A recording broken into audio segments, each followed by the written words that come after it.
Hi, I'm Phil Anderson and I'm running for United States Senate to represent Wisconsin. I'd like to talk to you tonight about something very simple, and that is the law of supply and demand and how the government and the Federal Reserve continually screw that up. It's pretty simple. In a variety of different ways, when the government subsidizes things or gives money to people for things or in any other way affects the supply and demand of something, they usually do that in a Keynesian way, trying to create demand, trying to stimulate demand. And that always is a mistake. Let me give you a couple of examples. In the 1990s, the government decided that they wanted to increase the rate of home ownership. So they made banks, through various regulations, and Fannie Mae and Freddie Mac issue more higher risk loans to people with lower incomes. Well, what that did was, it did increase the rate of home ownership, but it also drove up the price of houses. So it signaled to the banks and the other financial industries that home ownership was a solid investment, even though it was only increasing in price because the government was making it easier to buy it. So as this increased and we got comfortable with the situation where the price was continually going to go up until it couldn't anymore because the value wasn't real.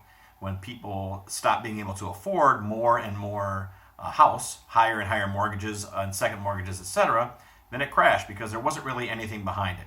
Let me give you another example: higher education. The more the government has spent on funding students to attend institutions of higher education, the more expensive it has gotten, and the worse that education has gotten as well.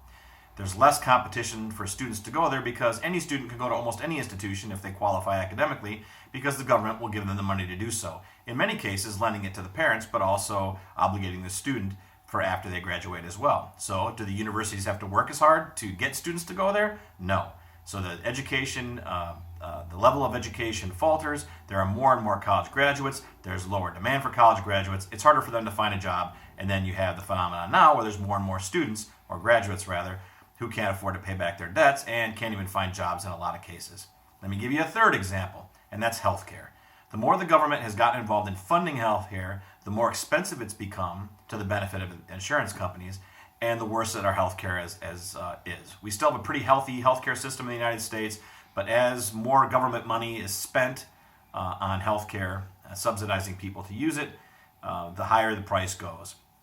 You would think that the basic laws of supply and demand would be observed, and that governments, or elected officials rather, at least officials in the Federal Reserve, would realize that this is a bad idea, but they don't. They think short term, and they think about they're thinking for the benefit of those who are sort of sponsoring these bills, and that is insurance companies, institutes of higher education, construction companies, financial industries, and we all know that they're basically in collusion with the government. Almost every candidate has decried the connection between Wall Street and Washington, D.C. So let's branch it out even further to the Federal Reserve. What does the Federal Reserve do? Well, they print more money, right? They've been printing more money through quantitative easing 1, 2, and 3 times. So what does this do? People feel like they have more money, interest rates are really low, people don't save, they borrow, and at whatever point they run into a situation where they can't pay it back, then the banks get defaulted on, but no, the federal government bails out the banks. So really, it's a way of issuing money that in essence returns to those financial institutions anyway through the government. So it's all pretty crooked. And although you hear a lot of banking officials complain about the situation with credit, etc., really the whole system, the Federal Reserve, healthcare, higher education, housing, what they all lead to is a redistribution of wealth, actual wealth, not just dollars, but wealth, from people that work for it to people who don't work for it and just prey on it. And that is the financial class, the so-called Wall Street class, and those who accomplish their wishes through legislation and regulation in Washington, D.C. So let's all of us, as we look to the solutions that are being presented to us by various people that want to run for office or hold certain positions, look at that. Are they learning the issues? Are they learning the lessons of history?